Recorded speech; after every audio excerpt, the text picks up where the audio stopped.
Last night, the State House passed a new Detroit Public Schools bailout package that somewhat resembles the governor's vision.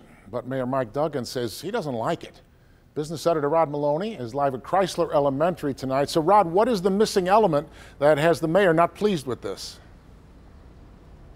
Well, it's the Detroit Education Commission, and we talked to a lot of the parents out here, didn't want to go on camera, but they told us that they just feel like this whole package is insufficient to the task, and that's what Mayor Duggan is saying as well. In fact, he's feeling quite disrespected. By any standard, the House did a lot. The $467 million to fund DPS debt and the $150 million to fund a fresh start is about 3 times what the state gave the city of Detroit in the grand bargain. But is it enough? The package doesn't include the Detroit Education Commission that Mayor Duggan wanted. Instead, it creates an advisory board for charter and failing schools while the city gets its elected school board again this fall. But today, Mayor Mike Duggan felt that the House just added to a long-time state DPS failure. 7 straight years of achievement decline. And when the Detroit community comes together and says we have a different solution, to be disrespected again is enormously frustrating. Governor Rick Snyder, closing out the Mackinac Conference, was happy to see the House go where it hasn't before. I don't think people should spend all their time making the DEC the key piece of this whole package.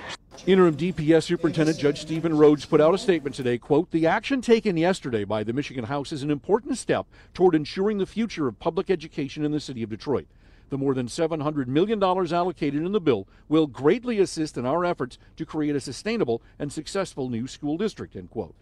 Duggan believes the House came up short. And I'm very concerned that they've passed a bill that's going to blow $600 million, and then when it comes time to fix it, say, we already spent the money. Judge Rhodes has said that he feels that the district needs more money too, and he's going to continue working to try and get that up in Lansing. And in the meantime, also Mayor Duggan says he still has a shot at going to the Senate now and asking them to see if they can get the DEC back into the package. A tall order, but that's one he's willing to try. Back to you. So, Rod, if there are visions for what the package should be, we've got the Senate, the House, the governor, the mayor. Everybody seems to have their own vision of what it should be. Where does this stand now then? Okay, so it goes back to the Senate next week, and the question becomes, do they put the DEC back in and then have to do another compromise with the House? They're having a real problem with it. They just barely got this passed yesterday. But the governor also said that he wasn't sure that there was a veto in this thing, that he might be able to live without the DEC, as you heard him there. So clearly there's much more to go. We'll certainly have more next week. Boy, there surely is. All right, Rod Maloney. Thank you, Rod.